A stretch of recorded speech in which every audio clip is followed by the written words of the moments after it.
Eto nga pala yung lulutuin natin mga kamag-anak. Itlog na puti, tusino, lumpia at meron din tayong inihaw na tilapia. Sinabayan ko na nga yan ng pagkakape mga kamag-anak at una kong niluto talaga dito yung sinaing. Habang hinahantay nga nating maluto yung kanin mga kamag-anak ay sinabayan na natin yan ng pagpipirito ng itlog at saka ng lumpia. Pagkatapos nga niyan mga kamag-anak ay sinalang ko na yung tusino. At pagkayari nga nating magluto mga kamag-anak ay ginayak na natin yung ating paalmusalan sa ating mga nagtatrabaho. So ito na nga mga kamag-anak, nandito na tayo sa Tumana at nadala na natin itong pagkain at merienda nung nagtatrabaho dito.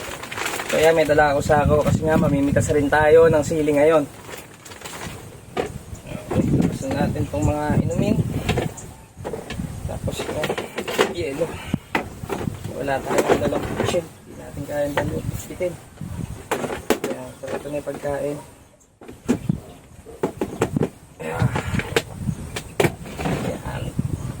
So halos ganito ang buhay dito mga kamag-anak sa farm.